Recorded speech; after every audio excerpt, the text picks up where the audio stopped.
नमस्कार प्यारे बच्चों, कैसे हो आप सभी। आशा करती हूँ कि आप सभी स्वस्थ होंगे। प्यारे बच्चों, मैं आपकी हिंदी अध्यापिका राजबाला यादव राज इंटरनेशनल स्कूल से आज की कक्षा में फिर से आपका स्वागत करती हूँ। तो प्यारे बच्चों, आज हम कक्षा 7वीं में पाठ संख्या 16 भोर और बरखा के बारे में जानेंगे। इससे पहले हमने वीडियो भाग संख्या 1 में इसके शब्दार्थ और इस पाठ के सारांश के बारे में बताया।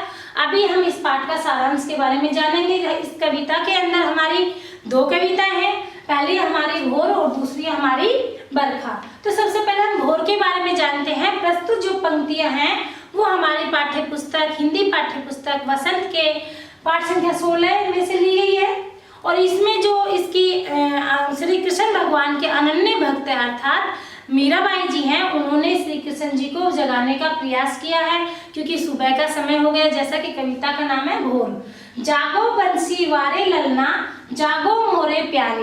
अर्थात इसमें जो कृष्ण जी को जगाने का प्रयास कर रही है मीराबाई जी, कह रही है कि जागो बंसी वाले ललना, बंसी को धारण करने वाले आप लाल जाग जाइए। जागो मोरे प्यारे, हे मेरे प्यारे आप जाग जाइए।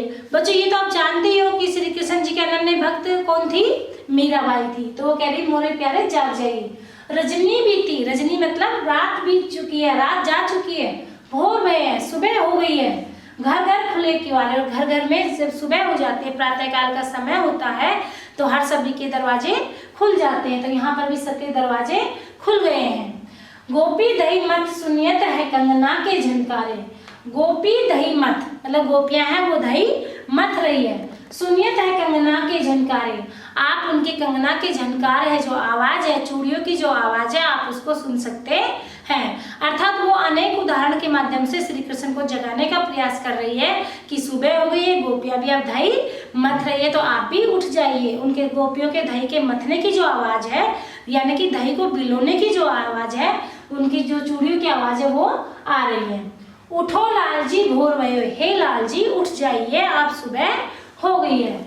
सुर नर ठाड़े द्वारे, और आपके दर्शन के लिए, सुर मतलब देवता, नर मतलब मनुष्य, मनुष्य और देवता आपके दरवाजे पर खड़े हुए हैं, अर्थात आपके दर्शन के अभिलाषी हैं। ग्वाल बात सब करत कुलाहल, जय जय सबे उचारे। जो जितने भी ग्वाले हैं सारे और बच्चे हैं, बात एक दूसरे में आवाज कर रहे हैं, शोर कर रहे हैं। और कैसा शोर कर रहे हैं? जय जय सब उचारे, वो आपके नाम का सब जय उच्चारण कर रहे हैं। कृष्ण कन्हैया लाल की जय, कृष्ण कन्हैया लाल की जय। मतलब सारी गली के अंदर सारे बच्चे शोर कर रहे हैं, ग्वाले भी शोर कर रहे हैं कि अब तो आप उठ जाइए, खड़े हो जाइए। माखन रोटी हाथ में लीली गौवन के रखवारे, और जो गौवन के रखवाले हैं, अर्थात जो गायों को चराने जाते हैं, ग्वाले हैं, उन्होंने भी गायों को चराने के लिए जा रहे हैं, और उन्होंने अपने हाथ में माखन रोटी हाथ में ले लिया है। अर्थात वो आपको भोग भी खिलाएंगे और साथ में अपने साथ भी वो गाय को चराने जाएंगे तो लेकर जाएंगे। मीरा के प्रभु गिरधर नागर, शरण आया को तारे। यहाँ पर कृष्ण मीरा है, वो कृष्ण भगवान से अरदास कर रही है, विनती कर रही है कि मीरा के प्रभु गिरधर नागर, गिरिधर मतलब जिन्होंने गिरि को धारण किया था। गिरिधर का मतलब है, क्योंकि जब एक समय था जब श्री कृष्ण भगवान ने पर्वत को धारण किया था। तो मीरा के प्रभु गिरधर नागर, मीरा कह रही हे मेरे प्रभु गिरधर नागर, शरण आया को तारे, अब आप उठ जाइए। जो कोई आपकी शरण में आया है, आप उसको शरण में आए हुए को तार दीजिए, उसका उद्धार कर दीजिए, उसका कल्याण कर दीजिए। ठीक है, तो ये थी हमारी भोर, जिसे किसने लिखा है? मीराबाई ने। अब है दूसरी कविता हमारी बरखा। ठीक है, तो इस बरखा कविता के अंदर जो श्री कृष्ण जी भगवान है, उनके आने की खबर पता चलती है मीराबाई को। कि मीराबाई को जब पता चलता है कि अब श्री कृष्ण भगवान आ रहे हैं, वो कैसे? क्योंकि कृष्ण भगवान का रंग कैसा है? सांवला रंग है, और सावन के महीने में घटाएं कैसी छाई रहती है? सांवले रंग की छाई रहती है। तो इस कविता में कहा है कि बरस बदरिया सावन की, हे सावन की महीने में जो बदरिया होती है, बादल होते हैं, तुम बरसो। सावन की मन भावन की, तो मीराबाई को जो सावन का महीना होता है वो बहुत ही मन भावन लगता है, बहुत ही अच्छा लगता है। क्यों लगता है? सावन में उमगो मेरा मनवा। यहाँ पर मीराबाई कह रही है कि सावन के महीने में मेरा मन है वो उमंग से उत्साह से पूरी तरह भर गया है। भनक सुनी हरियावन की, क्यों? क्योंकि सावन के महीने में मैंने सुना कि भगवान अर्थात श्री कृष्ण भगवान आ रहे हैं। तो जब मुझे पता चला कि इस महीने में भगवान मुझसे मिलने आ रहे हैं तो मुझे वो सावन का महीना है बड़ा ही मन भावन लगने लगा, अर्थात अच्छा लगने लगा। ठीक है, क्यों? उमड़ घुमड़ चौदिशी ते आयो। आपने देखा होगा बेटा, सावन के महीने में कभी पूरब से घटाएं उभर कर आती है, कभी पश्चिम से आती है, चारों तरफ कई बार तो ना दिन के अंदर भी अंधेरा छा जाता है। ठीक है, तो वहां पर जब सावन का महीना होता है, सावन का जो मास होता है, उसके अंदर पूरा दिन भी ऐसा हो जाता है, अंधेरा युक्त हो जाता है, रात सी लगने लगती है, हमें काला काला दिन लगने लगता है। और यहाँ पर काला रंग किसका बताया गया है? श्री कृष्ण जी का। इसलिए जो उसके अनन्य भक्त है मीराबाई, उसको वो चीज अच्छी लगती है। तो कह रही है कि उमड़ घुमड़ यानी कि चारों दिशाओं से घटाएं हैं, वो काली काली घटाएं हैं, वो उमड़ घुमड़ करके मतलब जोर शोर से आ रही है। दामक दमक झरलावन की, और जब बिजली गरजती है, दामक दमक, दमक मतलब बिजली गरजती है। ठीक है, और जब झरलावन की और बारिश की जब लड़ियां बहने लगती है तो उस समय मीराबाई को वो सावन का महीना बहुत ही अच्छा लगता है। नन्ही नन्ही बूंदन महाबरसे शीतल पवन सुहावन की।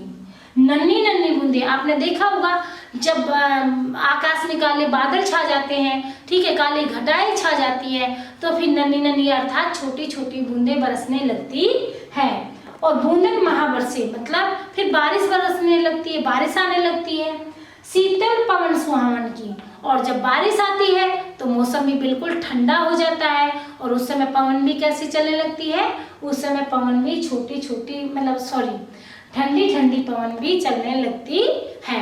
अर्थात कहने का अभिप्राय यह है कि इसके अंदर जो सावन का महीना है उसका भी रंग कैसा होता है? काली घटाएं होती है, और श्री कृष्ण जी का रंग भी कैसा है? सांवला है। ठीक है, और जब मीराबाई को ये पता चलता है कि कृष्ण भगवान सावन के महीने में आ रहे हैं, बिजली जोर जोर से गरज रही है, सावन की बूंदों की जो लड़ियां हैं, पानी की जो बूंदों की लड़ियां हैं वो झड़ रही है, तो कहने का अभिप्राय यह है कि मीराबाई को यह जो महीना है बड़ा ही अत्यंत मनभावन, अच्छा, सुहावना लगने लगता है।